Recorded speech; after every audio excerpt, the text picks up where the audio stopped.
Hey St. George's, Ray David here. Brian is behind the camera and we just dropped Matthew off at school. If you remember the last time that we were looking at some property, Christian Shopke actually got his professional Steadicam, broadcast quality, and he followed me around through the building. And well, Christian is in South Africa right now, so he's not able to be with us, but Brian is doing this on his iPhone. Miracles of modern technology. So what we're going to do is we're going to leave my place here on Appleby and just north of Upper Middle. We're going to turn right on Appleby, which takes us north, and we're going to head towards this new property that we're looking at on Palladium Way. This whole area along Appleby has turned into a major thoroughfare in Burlington. You have the development that I live in, which is the Madame cookie cutter type homes. You have shops and things down here at Upper Middle. And as you see when we go underneath the train tracks, just on the other side of the train tracks, they built a Walmart and all kinds of other shops. And so it's a high traffic area. It's one of the main streets in Burlington. And then it intersects at Dundas. And Dundas is one of the main streets that goes across. So I think what you'll find as we head towards this property is that it's highly accessible. It's in a busy traffic area. But you're also going to see that it's right on the edge of major subdivision and development. So let's go and take a look. Okay, so we're coming up here. The Walmart is just here on the left. We've just passed Dundas. Basically, this block right here is the northwest corner of Appleby and Dundas. And as you move up through here, you'll see all these homes. They're called Thomas Alton Boulevard. It's the only road that takes you into this massive development of hundreds, thousands of homes. It's funny, when Rhonda and I first moved here 9 years ago, I remember the city councilors saying, "We will never build north of Dundas. That's green belt and we'll never." Well, here you go. So here's the block that leads up. It's bounded by Appleby line, which we're on. We're turning left on Palladium Way. So Appleby line runs north-south. This is Palladium Way that runs in, and just to the south of us is Dundas, and right to the north of us is the 407.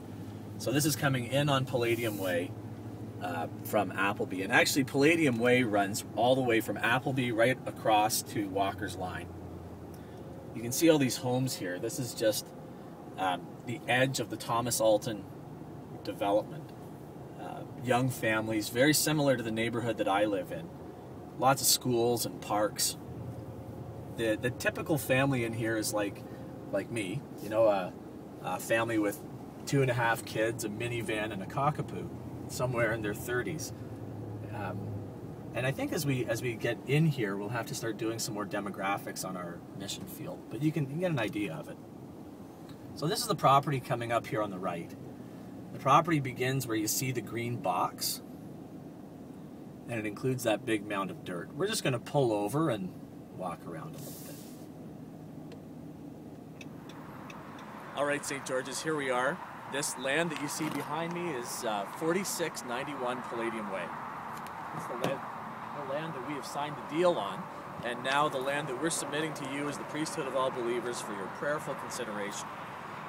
As I was thinking about this and reading through the Bible, I know many of you are reading through the Bible this year with me. And a few days ago in my reading, I came upon Genesis 26. In Genesis 26, Isaac is moving through the land with his herds. He's just left Abimelech, and he's coming upon the old wells that Jacob, his father, had dug. And he unstops those wells, and he tries to use those wells to take care of his flock. And as soon as he does, he's met with opposition from the Philistines, who claim that those wells are actually theirs. And so they contest the wells, and then Jacob gives up and he moves on to the next well. And then it's Jacob, another one of his father's wells. It's an old well. He digs it up again, and again the Philistines contend with him, it says. And he does this several times, and the Philistines contend over each of these old wells.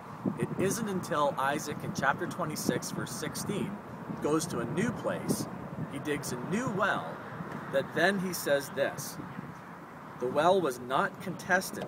He moved from there and dug another well, and they did not quarrel over it. So he called the name of the well Rehoboth, saying, 'For now the Lord has made room for us, and we shall be fruitful in the land.'" St. George's, this really spoke to me as I considered this property that you see behind me. We go from an old place that's contested and quarreling over it to a brand new place where we can say with Isaac, Rehoboth, the Lord has surely made a place for us, and we will be fruitful in this land. Come with me and we'll take a walk along and you can see this property. As you walk along here, you'll notice that it's bounded by homes on that side and the 407 on this side, which means that it's highly visible off the 407. It's not only visible, but it's directly accessible. So a lot of times you get property where you can see it off the highways, but you don't know how to get to it. Here you come in, there's one exit and back in on Appleby. The other thing that is going to be built right across the street, you can see just on the other side of Palladium Way, they're building parks. They're building parks, and schools will be going in there as well. I think it's an ideal location. The land itself is just over 1.5 acres that we've purchased. The beauty of it, one of the reasons we can move so quickly on it, is that the services have already been run to this land. So that's why it has the green box. That's why you'll see water runoff and sewer grates over there. The services have already been run to it. The grading has mostly been done to bring it to elevation for the city's approval. And so here it is. In my mind's eye, I can picture what our new building and ministry center, what our new home will look like. Let's walk on.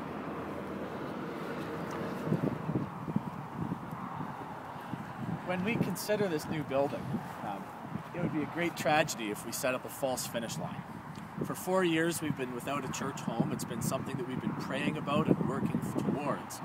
But St. George's, if we make the building of a new home our goal and our finish line, we will have missed the whole point. We have to see the new church that we're building not as building a building for ourselves, but as building a church building for the people who are not in the pews yet. For all of these people here in Alton Village and beyond in Burlington, we have to make sure that this ministry center is just that. Not a holy huddle, but an opportunity and a vehicle that we use for the preaching of the gospel and for making disciples here in this region and in this area.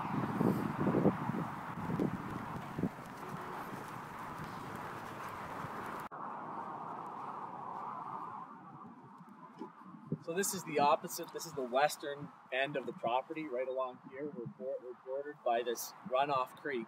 And when Matthew first saw it, he said, "That's great. We can have our baptisms there." Imagine having baptisms in a muddy little creek. We could be just like John the Baptist. This is the entire property that we have purchased.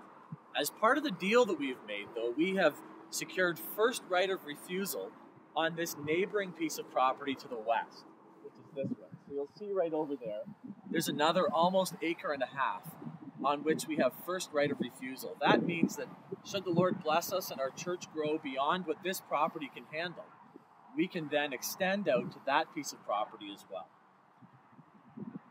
St. George's, I realize that as we look at this, it's just looking at mud and rubble.